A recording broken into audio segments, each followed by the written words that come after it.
Hi everyone. Okay, I'll say a word.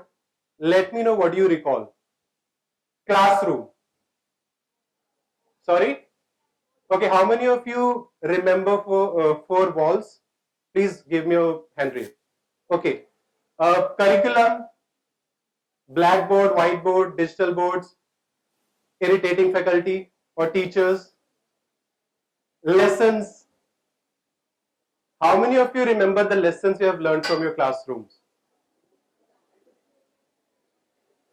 Okay.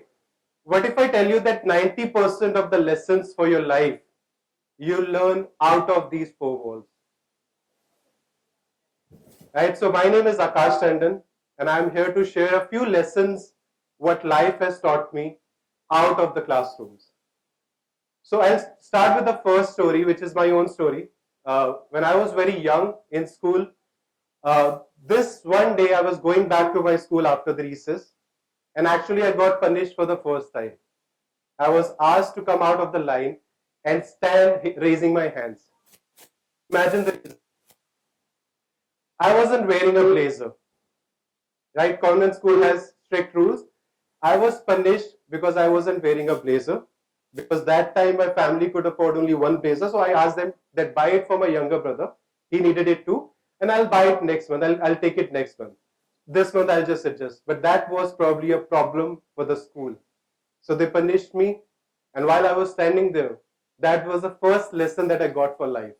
That a child will always be suffering, or he'll always be punished, or he'll always face discrimination because of the family background. So if your parents are rich, if they're wealthy, you will be a respected citizen. But if you come from a modest background, you'll always be called as a poor child. I receive so many calls from people that, you teach poor children, you want to help them. And I just get confused. What is this word? What is a poor child? Like, how many of you started earning as soon as you were born? None of us, right? So we all were poor. But no, if your family is wealthy, then you will be respected. Otherwise, you will end up being a poor child. So that was the first lesson, that wherever you go, your parents' wealth will get you dignity and respect. And that day I decided that if ever I get a chance to become a prefect, I would never punish a child who's not wearing a blazer. And I would never call anybody a poor child or a poor children. And that I did it too. When I was in 10th, I became the prefect for the first time. And I again got scolded because I used to let all people go who were not wearing that blazer. So that was a very young lesson that I learned. Later on, I went to college and I got involved in a lot of social work. We did a lot of activities socially in different fields, until one day where we come across this slum, which is situated in the central Delhi. We went there thinking that, we are social workers, we'll change the life of these people, we'll go. And as soon as we went there, we realized the situation that these 10,000 people were living in. No sanitation facilities, no health facilities, no electricity, no water supply, no education, nothing. That was the day where we, like I and my friends, felt demotivated, because we can't help them. What can we do for them? We can provide them food, it will end. We provide them money, it will end. While coming back from that place, we just crossed a drainage. So there's a drainage just adjacent to that slum, where we saw a few children. They were swimming. We called them out and we talked to them, like, why are you doing this? They said, this is a swimming pool for us. And we just shared a very simple message that don't swim. This water is toxic and it might kill you. They replied, okay, we'll take care of it. That was the second day, the second lesson of my life. Whatever you do, ma'am just talked about impact. Like, whichever social work you do, whatever you do in life, the day you stop contributing, the day you stop putting efforts, the whole initiative will end. But in terms of education, if you're educating somebody, if you're sharing your knowledge with someone, even if you stop someday, the knowledge that you have shared, the learnings, the skills that you share will always stay with the person. It will always grow with the person, and it will only make that person better. That was the day we decided that if we can't change life of these 10,000 people, it's okay. We'll just come here regularly and we'll interact with all the children staying in this slum. And that's how the first class for Pehchaan The Street School started. We started with these 5 children. We went continuously. Every weekend we used to, after our work, we used to go to that place and we started interacting. Within, I guess within a month, people from the slum, they said, why are you teaching on the streets? Please come, we'll give you a respected place. We got our first center, which was an empty space inside a temple. That's where we started teaching our students. Within, I guess, 6 months, we had a batch of 50 students. Within first year, we had over 100 students from the slum who came regularly to learn free of cost. That empty place had no walls, no resources, not even a fan, just a mat and 50 people along with volunteers sitting and studying. But as we grew over the years, students' number went on from 100 to 250 to 300. Eventually, we started facing issues. Again, it was a completely volunteer-driven organization. We used to work with volunteers and interns, and we had like a lot of requirements, but we didn't have resources. Eventually, a lot of people, when they used to come, they used to say, "Arey, why are you wasting your time with these people? They will never change. You know, you're just wasting your time, you're just wasting your weekends, you're just wasting your resources. What will you change? What will you do? You'll teach 200. What about, there are billions of people who are uneducated. What will you do? What can you do?" There were so many questions, but it's okay. Life lesson 3. Today, after 11 years, when I look back, you know where we stand today? We have more than 10 centers like these, which run in open spaces in 10 different slums in Delhi and NCR. What are these centers? Some of them runs in open mandirs, in temples. Some of them runs in open parks. One temple runs in a masjid, in an open space in masjid. One temple runs in the parking of a gurudwara. And all these community spaces are given by the community itself for us to teach. Right now we have over 1600 students who are registered with us. There are over 1,000 volunteers who teach these children every weekend, from arts, dance, theater, music, to psychology sessions, to health camp, dental checkup, like everything from different domains. We have over 1,000 people who are contributing on ground. There are over 600 people who are working digitally for us throughout India, in social media, in HR, content, and everybody is working as volunteers. So the next lesson, the lesson number 3 for us was, when you believe in something, don't stop. There would be probably 10 or 100 people bringing up probably 1,000 or 10,000 question marks. What will you change? What will you do? It's okay. If you truly believe in something, keep on doing it. And you never know, someday you might be here on a stage sharing your story. The journey that we have created, there are so many students who are getting help from so many volunteers.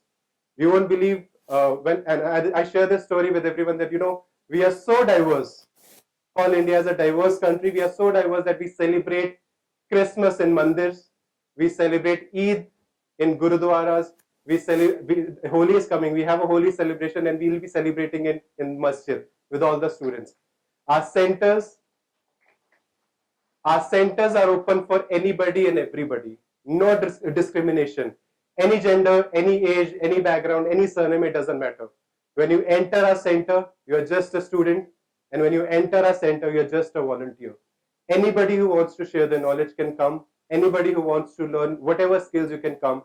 We do not stop anybody. We do not discriminate anybody. And we do not punish anybody if they're not wearing clothes. We have so many students who come with torn clothes, just having a notebook, and we welcome them and we teach them. And so don't stop. Whatever your ambitions, whatever your objective is, if you believe in, there's nothing that can stop you. Which brings me to the 4th story of a young child. He is one of the oldest volunteer that I had from the very first batch. Since 2015, he is with me. He is one of the first students that I interacted with. Throughout the year, he has been coming to the center. I'm a working professional, so I usually carry my laptops while I'm working at the center. So one day I was working on my laptop. This young chap, he comes to me and he says, "Bhaiya, what is this? What is this device? It looks very fancy." I said, "It's a laptop." "Acha, what is this laptop? What do you do with it?" To explain him, I said, it's a portable computer. You know, when you want to work, this is a portable computer. You can carry it wherever you want to go. And he instantly replied, "Oh, can I get a laptop for me?" He was probably in, I guess, 5th class. I said, "Yes, once you'll complete your 12th class, or once you'll pass your 12th exams, I'll gift you this." And he got so motivated, Kehta, "Bhaiya, I will make sure that I get this laptop. I'll take this laptop from you." The conversation ended. We almost forgot it. Uh, Eventually, he kept on coming, he kept on studying. Then the COVID wave came in. 3 COVID waves back to back. We lost almost 2 years. No school, nothing. The background that this child comes from, they don't have digital devices, they don't have internet. But still, he continued to study. Later on, again, 10th, he cleared his 10th, 11th, and while he was in 12th class, he randomly comes to me, "Bhaiya, you remember your promise?" I said, "What?" "You promised me a laptop if I clear my 12th exam." I said, "Yes, you will get it if you score 75%. There was this another condition I added. "You score 75%, I'll get you a laptop." I was 100% sure that he won't be able to do. And probably that would have been the biggest loss for me, because I invested almost 10 years till then. Last to last year, he appeared for his 12th exams. He scored 86%. The first call he made was to me. He said, "Bhaiya, I got 86%. I said, "That's great. Go back, tell your parents." He went to his father. He called his father, "Papa, I got 86% marks." His father replied, "Don't disturb me while I work. I'll talk to you when I come home." He went back to his mother. He said, "Mom, I got 86%. His mom said, "Enough of studying now. Go back and start working." When he came to me another time, we told him, "It's okay. Go and prepare for CUET exams." This child, and the same day, actually, we went back and we gifted him a laptop. So he got his first laptop on the day he got his result. And then we again asked him that, "Okay, now you have a laptop, now you need to prepare CUET exams," which is again the Central University exams. He prepared it and he gave the exams and he got admission in Delhi University in the very first cutoff. Now imagine a child or a student coming from a background where there's no education, right? He is the first in his entire family to appear for 10th class and 12th class. He is the first boy student in the entire slum to clear 12th exam. He is the first in the entire slum to be the person who is attending his college. When he went back with his CUET results to his parents, all the neighbors, they said, "Don't send him to college. If he'll attend the college, he'll be out of your hands." In Hindi, we say, "Aapka bachcha bigad jayega. College jayega to." We had to convince his parents that please let him go to school. Sorry, let him go to college. These 3 years will change his entire life, and then he'll change your life as well. That's your lesson number 4. A smallest motivation and support. You never know how it can change somebody's life. We all talk about creating impact, changing lives, changing the world. You as an individual cannot change the world. But yes, for sure, your support, your sharing of knowledge, your motivation can surely change the world for one person, right? Again, it's a learning, it's a motivation for myself, and I believe that is probably I guess I'm still audible. I believe that's a lifetime achievement award from me when this child came with his university offer letter, the admit letter, and now he's in second year. He's about to clear his college next year. And there are so many stories. I can keep on talking about it. There are so many stories that are still there. But since my time is about to finish, I'll just wrap this conversation with one simple message. These are learnings from my life. It is not possible, and it is also not practical that all of you can adopt it in your life, but you all will have a lot of lessons in life. Right now we hear so much about AI. There's so much of noise around AI, right? AI will kill jobs, AI will make you inefficient, AI will do this, AI will do that. It's okay. We have so many sessions aligned on AI as well. The only lesson, the 2 things that I will end this conversation with, which is the 5th lesson. First, AI will surely kill the lessons you learn in class. Today, tomorrow, 5 years later, all the lessons that you're learning in class will be replaced with something else by AI. Second, whatever lessons you learn out of your class, AI will never replace it. AI can never replace it. Right? So learn these lessons, go out, don't just be bounded with these classrooms. Your lessons are outside these four walls. Go, talk to people, try to motivate. Education is something that will always remain. However big AI will become, education will always sustain, and it will only make you a better person. With that message, thank you all for listening and thank you all for inviting me. Have a great day.